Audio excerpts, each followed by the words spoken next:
Sir ये जो inflation के अदादोशुमार हैं बिलाल साहब, इसको तो आप अपनी कामयाबी के तौर पर पेश कर सकते हैं। वैसे वो 40% भी आप ही के कमाल से ऊपर गया था पीडीएम के दौर में, लेकिन अब 1.5% भी आप ही की वजह से है, 9.5 साल की कम तरीन चला। लेकिन बरामदात में जी देखिए, इसमें डिसअपॉइंटिंग सिचुएशन। नहीं नदीम साहब, मेरे ख्याल से थोड़ा सा मुझे कंटेक्चुअलाइज करने दें। सबसे पहले तो महंगाई की शरह जी बिल्कुल आज 1.5% एक फरवरी का फिगर आया है, जो कि पिछले मेरे ख्याल से 2016 के बाद कम तरीन शरह है।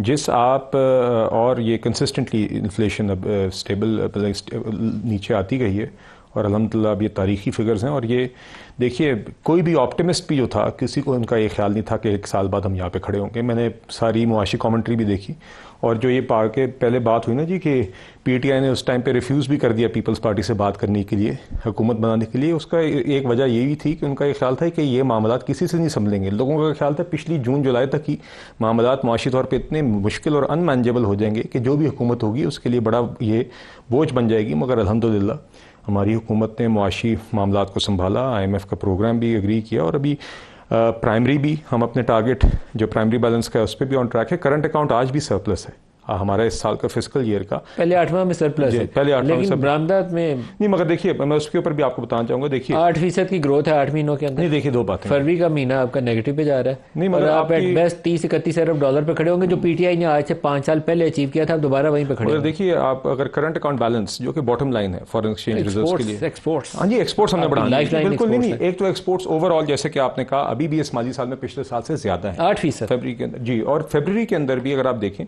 तो अगर एक्सपोर्ट्स में कोई डिप आया तो साथ इंपोर्ट्स में भी डिप आया, और हमारा बैलेंस ऑफ ट्रेड है महीने का वो तकरीबन उसी सतह पे है, बल्कि मामूली सा थोड़ा सा कम हुआ है, या डेफिसिट जो है वो कम हुआ है। फरवरी पिछले साल फरवरी से भी नीचे, तो वेरी बैड नंबर। हाँ जी, मगर फरवरी का बैलेंस ऑफ ट्रेड जो है, अब एक्सपोर्ट्स और इंपोर्ट्स का जो डिफरेंस है, उसके अंदर हमारा डिफरेंस पिछले साल इसी माह में 2.3 अरब डॉलर था, इस दफा 2.299 लिखा हुआ है, बचाया हुआ है अभी तक। आप एक्सपोर्ट्स वाली साइड पे नाकाम है अभी तक, आपको मान लेना चाहिए, इसमें बहस नहीं है। एक्सपोर्ट्स ओवरऑल पिछले साल से बढ़ी हैं, क्या ज्यादा बढ़नी चाहिए? बिल्कुल हम चाहते हैं, उसी की तरफ अब जोर है। अब आपने पहले माली साल के अंदर मैक्रो इकोनॉमिक स्टेबिलिटी का सफर तय किया, अब आपने खुद देखा है कि प्राइम मिनिस्टर साहब की भी अपनी एक सिंगल माइंडेडनेस है towards increasing exports, also export of labour, not just export of goods but also export of services. और हमने आगे रेमिटेंसेस के लिए भी जो हम बेहतर कर सकते हैं, यही हमारा वाहिद पाथ है कि हम सस्टेनेबली फॉरेन एक्सचेंज रिजर्व्स को बढ़ाएं, ताकि जो IMF की तरफ बार बार वापस जाने का एक रास्ता है इसको हम बंद करें, और आइंदा हमें जरूरत ना पड़े।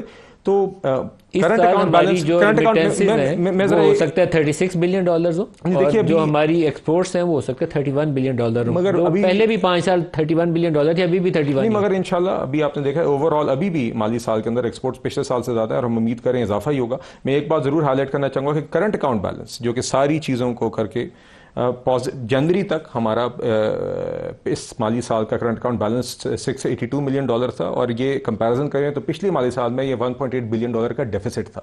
तो ये तकरीबन आपका 2.4 अरब 2.5 अरब डॉलर का स्विंग है, पॉजिटिव स्विंग है। इंशाल्लाह इसमें भी बेहतरी आएगी। यही बेसिकली बॉटम लाइन है जो कि फॉरेन एक्सचेंज रिजर्व्स पे इंपैक्ट आती है। मगर आई एग्री, एक्सपोर्ट्स पे हमें बिल्कुल वी हैव टू इंश्योर कि एक्सपोर्ट्स हमारी सालाना डॉलर कमाने की बतौर मईशत एक जो सलाहियत है उसकी एक सस्टेनेबल सोर्स बने।